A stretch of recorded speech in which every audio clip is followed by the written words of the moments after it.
और इस तरह आयरलैंड के अंदर डबलिन में मैं 3-4 दिन नासिर के साथ घूमा और मुख्तलिफ कार डीलरों से मेरी बातचीत हुई और उन लोगों ने मुझको ऑर्डर देने शुरू कर दिए।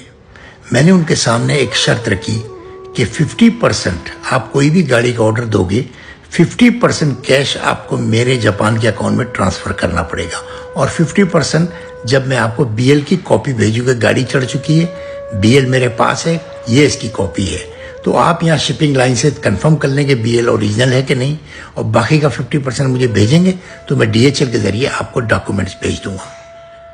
मेरी इस डील के ऊपर तकरीबन लोग राज़ी थे क्योंकि उन कार डीलरों के जापान में कोई ताल्लुकात नहीं थे, वो जापानी बोलना जानते नहीं थे, इसलिए मेरा यहाँ पर जो है ना सिलसिला बहुत अच्छा चल गया। तकरीबन कोई 10-12 कार डीलरों ने मुझसे डील की, किसी ने 30 गाड़ी, किसी ने 25 गाड़ी, किसी ने 2 गाड़ी, किसी ने 8 गाड़ी, इस तरह करके मुझको तकरीबन 75 या 80 हज़ार पाउंड जो है ना वो उन्होंने लगा दिया, मेरे वहाँ होते हुए ही लगा दिया।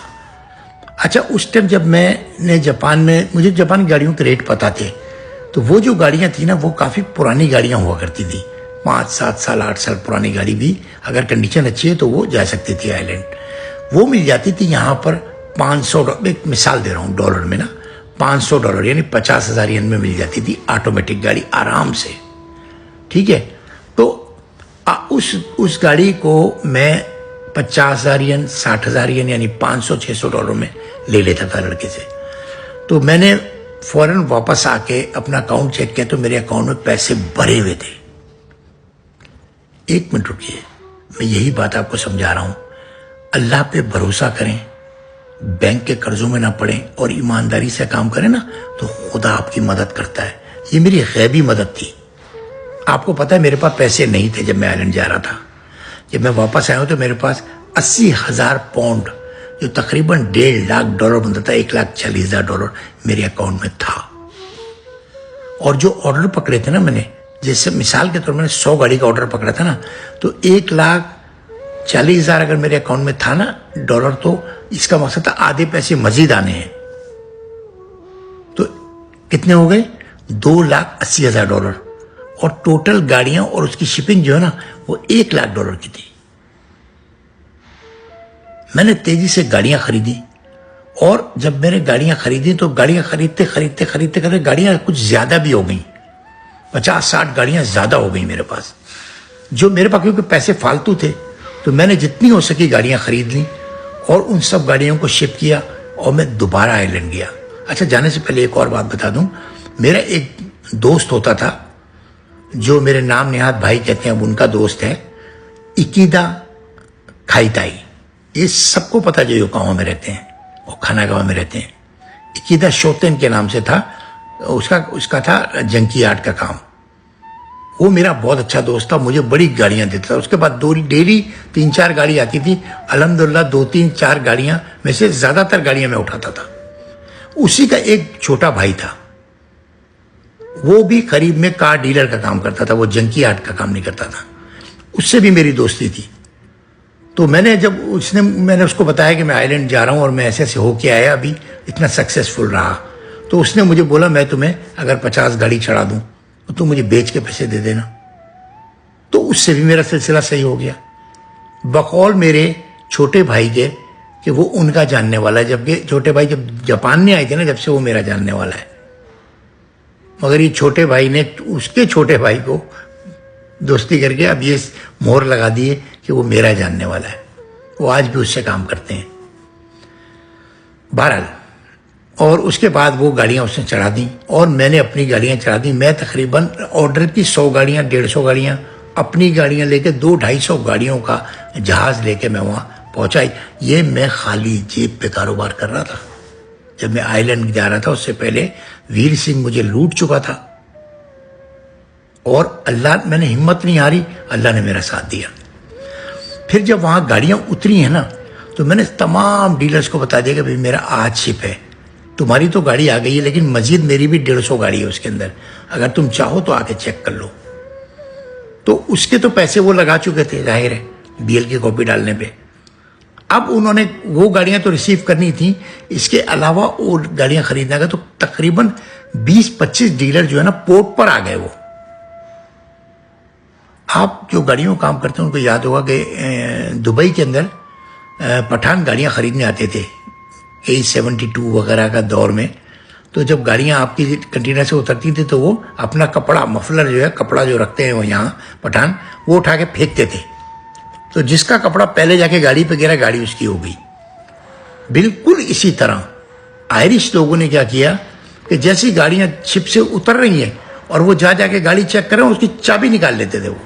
तो गाड़ी पे गाड़ी का नंबर जो शीशे पे लिखा होता, जैसे 675, तो 675 गाड़ी चाबी पे भी लिखा होता था। तो मेरी 150 गाड़ियां जो उनकी थी वो अलग हैं, 100-125 गाड़ी। जो मेरी 150 गाड़ी उसे उतरी ना, 120 गाड़ी उसी दिन बिक गई। फिर मैं वहां पे वर्करों का कैंटीन हुआ करता था बहुत बड़ा, लंच के लिए। मैं वहां बैठा और नासिर बैठा, और मेरे पास वो प्राइस लिस्ट एक बनाई हुई थी हमने, गाड़ी के नंबर के साथ, कोड नंबर के साथ एक उसके प्राइस लिखे हुए थे। आप यकीन करेंगे या नहीं करेंगे, $1,500 से $2,000 होल सेल में मैंने प्रॉफिट डाला हुआ था गाड़ियों पे। फिर जो जरा महंगी थी उन पे 2,000 भी था, और मेरी 120 गाड़ी वहीं पे बिक गई। और सबने चेक काट के दे दिए। चेक काटे बगैर मैंने कहा मैं नहीं दूंगा, तो कोई भी आएगा ले ले हुए। तो वहीं पे चेक बुक निकाली, वो चेक काट पे, वहां चेक चलते थे, और ले ली गाड़ी। तो मेरा पैसा वहीं पे डबल हो गया एक डील में। और मैंने शोरूम अपना बुक किया हुआ था एक जगह, शोरूम जो एक वर्कशॉप टाइप गली के अंदर था। मैं तो होलसेल करना था मुझे।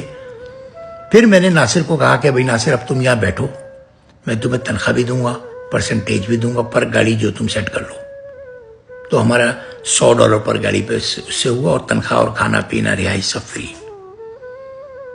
तो मैंने नासिर को वहां बैठाया।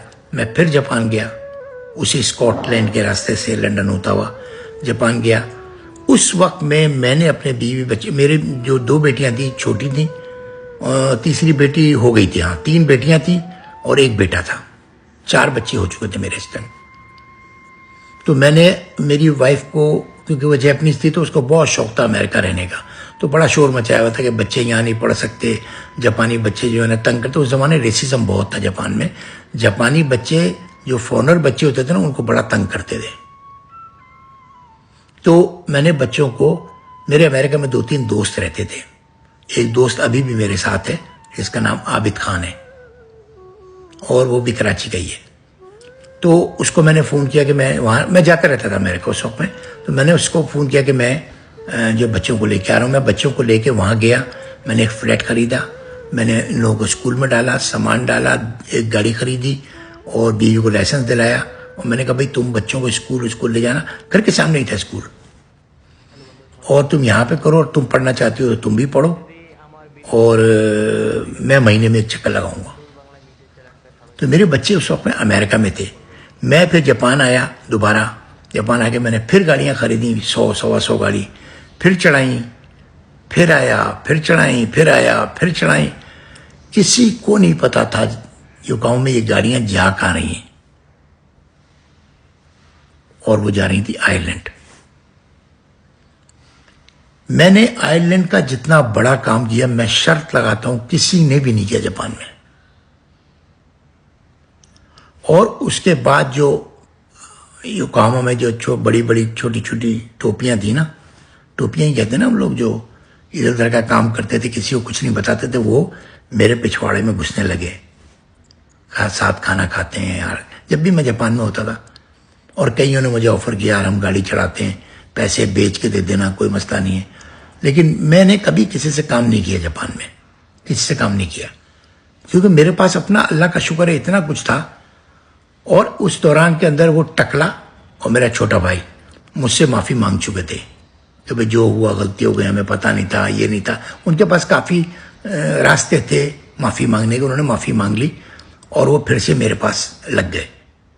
तो आपके मैंने कहा कि भाई तुम जैसा करो, ये सैयद ट्रेडिंग कंपनी तुम ही लोग रखो दोनों, अब तुम लोग मुझे गाड़ियां सप्लाई करो, पैसे मैं भेजूंगा, गाड़ियां तुम सप्लाई करो। इस तरह से फिर काम दोबारा स्टार्ट हो गया।